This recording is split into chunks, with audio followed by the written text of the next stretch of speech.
किसी इंसान को चलने के लिए ज़रूरत पड़ती है पैरों की, और किसी बिजनेस को चलने के लिए ज़रूरत पड़ती है सेल्स की। और आज मैं आपको ऐसे ही 3 तरीके बताने वाला हूँ कि आप अपने बिजनेस, अपनी शॉप, अपनी किसी भी चीज़ की सेल्स कैसे बढ़ा सकते हो। लेकिन वो तरीके बताने से पहले मैं आज आपको एक छोटी सी कहानी सुनाने वाला हूँ। जी हाँ, मैं राहुल आपका अपना बिजनेस को स्वागत करता हूँ आज की मेरी वीडियो में। मैं बात करने वाला हूँ एक गाँव के गरीब लड़के की, जो शहर जाता है नौकरी की तलाश में, पैसे कमाने की तलाश में। उसके पास पैसे नहीं होते, इतने पैसे भी उसके पास नहीं होते कि वो गांव से शहर जाने के लिए टिकट खरीद सके। बड़ी ही मुश्किल से धक्के खाते हुए वो शहर पहुंच जाता है, और शहर पहुंचकर जैसे ही बस से उतरकर वो थोड़ी दूर चलता है तो वो देखता है कि एक दुकान के बाहर बहुत लंबी लाइन लगी है। और वो सोचता है कि शायद कोई फ्री में कुछ बांट रहा होगा, चलो मैं भी ले लेता हूँ जाके। वो जाके देखता है तो वहाँ कोई फ्री में कुछ नहीं बांट रहा होता। वो जाकर पूछता है कि भैया क्या हो रहा है। तो एक आदमी उसको जवाब देता है कि भैया यहाँ पर सेल चली हुई है, बाय 1 गेट 1 फ्री की यहाँ सेल है। अगर आप यहाँ से एक प्रोडक्ट खरीदोगे तो उसका दूसरा प्रोडक्ट आपको बिल्कुल फ्री मिलेगा। तो उस लड़के ने सोचा, अरे वाह, ये तो बहुत अच्छी बात है, मैं भी कुछ खरीद लेता हूँ। तब उस लड़के ने उस आदमी से पूछा कि भैया यहाँ सबसे सस्ता क्या मिल सकता है।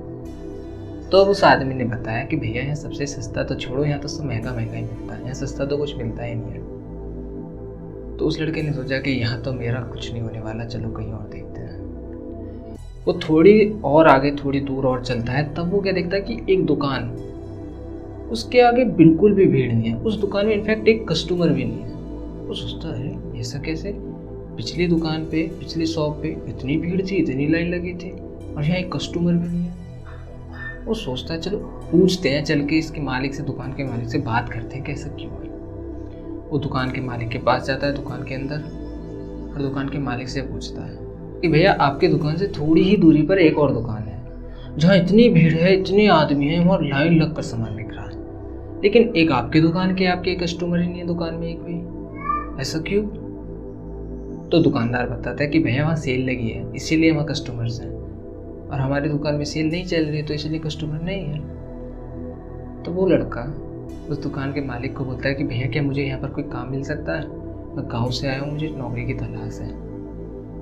तब वो आदमी बोलता है कि नहीं, हमारे पास कोई काम नहीं है, हमारे पास पहले से स्टॉक बहुत ज़्यादा हो रखा है, सेल्स होती नहीं है, कमाई है नहीं, तो हम तुम्हें सैलरी कहाँ से दे पाएंगे। तब लड़का बोलता है कि आप मुझे सैलरी मत देना, मैं फ्री में काम कर लूँगा, और अगर आपको मेरी वजह से सेल्स बढ़ने लगे, आपको ऐसा लगे कि मैं काम कर रहा हूँ, अच्छा काम कर रहा हूँ, तो आप मुझे सैलरी दे देंगे, वरना कोई बात नहीं। दुकान वाला सोचता है चलो ठीक है, फ्री में काम करने के लिए बोल रहा है, चलो ठीक है रख लेते हैं। लेकिन दुकानदार सोचता है कि इसे इतना भरोसा है अपने ऊपर, ये ऐसा करेगा क्या कि मैं इसे सैलरी देने लग जाऊँगा, इससे इतना भरोसा है अपने ऊपर। तो उस लड़की से पूछता है कि भाई एक बात बता, तुझे इतना भरोसा कैसे है कि तू यहाँ काम करेगा, मैं तुझे पैसे दे दूंगा, जबकि मैंने तो तेरे को बोला है कि मेरे पास पैसे हैं नहीं देने के लिए, काम ही नहीं होता। तब उस लड़के ने बोला कि ये तो टाइम पर ही पता चलेगा, और वो वहाँ काम करने लग जाता है। पूरा दिन बीत जाता है, कुछ भी नहीं होता। वो लड़का सोचता है यार अगर ऐसे ही चलता रहा तो मुझे सैलरी नहीं मिलेगी। अगला दिन हुआ, उसने दुकान खोली, साफ सफाई की। थोड़ी देर बाद दुकान का मालिक दुकान पे आता है, क्या देखता है कि पूरी दुकान कस्टमर से भरी हुई है, चारों तरफ कस्टमर्स हैं, इतनी अच्छी सेल हो रही है। दुकान मालिक खुश हो जाता है, अरे वाह, इस लड़के ने तो जादू कर दिया। सुबह से शाम हो गई, दुकान बंद करने का टाइम आ गया। अब दुकान का मालिक उस लड़के से पूछता है कि अरे धरा, अब तो बता दे तूने ऐसा क्या कर दिया कि आज हमारी इतनी अच्छी सेल हुई कि शायद किसी त्योहार पर हमारी इतनी अच्छी सेल होती। तब उस लड़के ने बताया कि सर सुबह जब मैं दुकान खोल रहा था, साफ सफाई कर रहा था, तो एक कस्टमर आया था जिसको अपने मोबाइल का कवर चाहिए था, लेकिन हमारे पास उस मोबाइल का कवर था नहीं। तो मैंने ऐसे कैजुअली से पूछ लिया कि भैया तुम्हारे फ़ोन की तो गारंटी होगी, कवर की क्या ज़रूरत है। तो उस लड़के ने बताया कि भैया 1 हफ्ते पहले ही गारंटी खत्म हुई है, और गारंटी होती भी तो भी क्या, फिजिकली गारंटी थोड़ी ना होती है इसका। अगर फिजिकल डैमेज होगा, हाथ से गिर के टूट गया, तो इसकी गारंटी थोड़ी ना होती है। तो लड़के ने सोचा कि हाँ ये तो ठीक बोल रहा है। अब कस्टमर थे नहीं दुकान में, तो मैं ऐसे ही बैठा बैठा सोचने लगा, मेरा एक दोस्त है जो इंश्योरेंस का काम करता है, मैंने उसी को कॉल लगा लिया और इसी बारे में उससे बात करने लगा। तब उसने मेरे को आइडिया दिया कि फ़ोन का इंश्योरेंस हो सकता है, और हमारी दुकान में तो इतने सारे मोबाइल स्टॉक में थे। तो मैंने क्या काम करा, मैंने ऑफ़र लगा दिया कि हमारे यहाँ से फ़ोन खरीदने पर आपको टूट फूट की भी गारंटी मिलेगी। तो बस क्या था, लाइन लग गई कस्टमर्स की, चारों तरफ से कस्टमर्स आने लगे। तब दुकान का मालिक बोलता क्या बहुत अच्छी बात है, ये ऑफ़र हम कल भी लगाएंगे। तो लड़का बोलता है नहीं सर, ये ऑफ़र कल नहीं लगाएंगे, ये ऑफ़र केवल आज ही के लिए है। दुकान मालिक चुप, अरे ये कैसा बोल दिया इसने। तब दुकान का मालिक पूछता है अरे ऐसा क्यों भाई, कल क्यों नहीं, तू नहीं चाहता कि हमारी सेल जितनी आज हुई इतनी कल भी हो। लड़का बोलता है कि चाहता हूँ सर, लेकिन अगर हम एक ही ऑफ़र का एक ही तरीके का रोज़ रोज़ इस्तेमाल करने लगेंगे ना, तो हमारी सेल एक दिन डाउन हो ही जाएगी और फिर हमारे कॉम्पिटिटर्स भी ज़्यादा बढ़ जाएंगे। कॉम्पिटिटर्स को भी पता चल जाएगा कि हम कर क्या रहे हैं, हमारे बिज़नेस की स्ट्रैटेजी क्या है, जो कि सबसे गलत बात है कि किसी को पता ही नहीं चलना चाहिए कि हमारे बिज़नेस की स्ट्रैटेजी क्या है। दुकान मालिक बोलता है हाँ ये बात तो बिल्कुल ठीक बोल रहा है। तो इस कहानी से हमें क्या सबक मिलता है? इस कहानी से हमें सबक मिलता है कि हम जो भी बिज़नेस करें उसका जो हमारा बिजनेस मॉडल स्ट्रैटेजी है, जो जिस स्ट्रैटेजी से हम काम करते हैं वो किसी को पता नहीं लगना चाहिए, क्योंकि अगर किसी और को वो पता लग गया तो दूसरा बंदा भी उसी स्ट्रैटेजी को अपनाने लग जाएगा। और अगर एक से बढ़कर लोग उसी चीज़ को करेंगे तो फिर जो कस्टमर्स आपके पास थे वो डिवाइडेड हो जाएंगे, क्योंकि पहले आपके पास वो स्ट्रैटेजी तो आप काम कर रहे थे तो आपके पास थे कस्टमर्स, फिर 1/2, 2/4 तो कस्टमर्स डिवाइड होते चले जाएंगे। और अब मैं आपको ऐसे वो 3 तरीके बताने वाला हूँ जिनसे आप अपनी सेल्स बढ़ा सकते हो। और पहला तरीका है यूज अपॉर्चुनिटीज ऑफ ऑफर्स। हमें टाइम पर अपने बिजनेस, अपने सेल्स बढ़ाने के लिए ऑफर्स लगाने पड़ते हैं। ऑफर्स लगाने ही चाहिए। Holi, Diwali, new year, Christmas सब पर ऑफर लगाने चाहिए। ऑफर से क्या कि बिजनेस में एक साथ बूस्ट मिलता है। जो बिजनेस स्टेबल चला था उसको एक साथ बूस्ट मिल जाता है। लेकिन हाँ ये भी है कि हमें रोज़ ऑफर नहीं लगाना चाहिए। ऑफर लगाने के लिए कुछ खास दिन होते हैं, हमें वो ऑफर केवल उन खास दिनों पर ही लगाने चाहिए। और ऑफर लगाने चाहिए अच्छी बात होती है, लेकिन रोज़ नहीं लगानी चाहिए, ये बात आपको ध्यान रखनी है। ऑफर बहुत अच्छी चीज़ है, ये हमें लगानी चाहिए। हमें डिस्काउंट्स देने चाहिए लोगों को, जिससे हमारे पास कस्टमर्स ज़्यादा आए। और अगर हमारा अच्छा व्यवहार होगा तो एक बार अगर कस्टमर ऑफर की वजह से आया तो दोबारा वो नेचुरली भी आ जाएगा। और दूसरे नंबर पर मैं जिसकी बात करने वाला हूँ वो है कनेक्शन बिल्डिंग विद कस्टमर्स। ये तो एक जादू है। अगर आपने इसे अपने बिजनेस में कर दिया ना तो आपको जादू लगेगा, अरे ये क्या हो गया, अचानक से इतनी सेल्स बढ़ गई, इतना बिजनेस ग्रो करने लगा।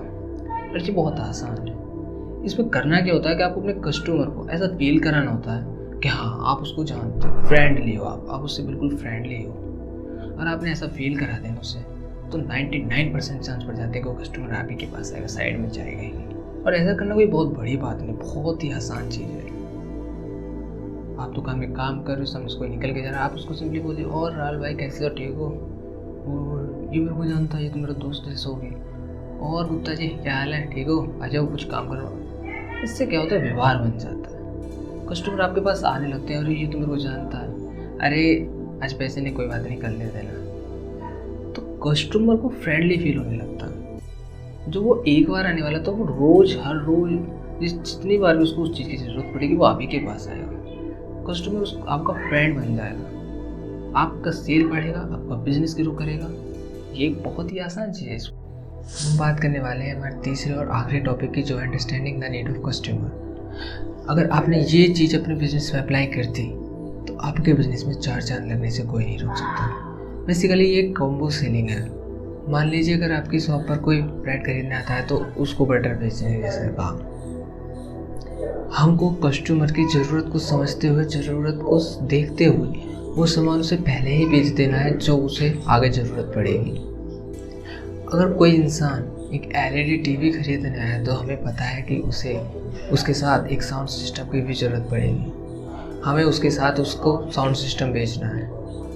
आप हर चीज़ का कॉम्बो बनाकर बेच सकते हैं, चाहे फिर आप कुछ भी करते हो, ये डिपेंड नहीं करता कि आपका बिजनेस क्या है, कैसा है। लेकिन हाँ, अगर आपने ये सोच लिया कि हमें अपना बिजनेस बढ़ाना है, एक्सटेंड करना है, हाई लेवल पर ले जाना है, तो आपको ये 3 चीज़ें ज़रूर करनी होंगी। लेकिन ये करने से पहले एक चीज़ का अवश्य ध्यान रखना है कि अगर कस्टमर पहले ब्रेड खरीदने आया तो उसको पहले ब्रेड बेचना है, फिर उसको बटर बेचना है। अगर कोई LED खरीदने आया तो पहले उसको LED बेचो, फिर उसको साउंड सिस्टम बेचो। क्योंकि कहीं ऐसा ना हो जाए कि आप उसको दूसरा प्रोडक्ट बेचने के चक्कर में अपना पहला प्रोडक्ट ना बेच पाओ।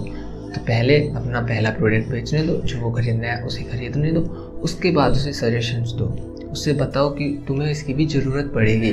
अगर मोबाइल लिया तो मोबाइल का कवर, सबको पता होता है कि मोबाइल की सेफ्टी के लिए मोबाइल का कवर चाहिए। ऐसे जो भी चीज़ है, आप जो सेकंड चीज़ को बनाकर जो भी चीज़ उसके साथ बेचना चाहते हो, जो भी आप क्रॉस सेलिंग करना चाहते हो, तो पहले कस्टमर को वो प्रोडक्ट खरीदने दो जो वो खरीदना है, फिर उसके बाद वो प्रोडक्ट बेचो जो आप उसके साथ उसे बेचना चाहते हो।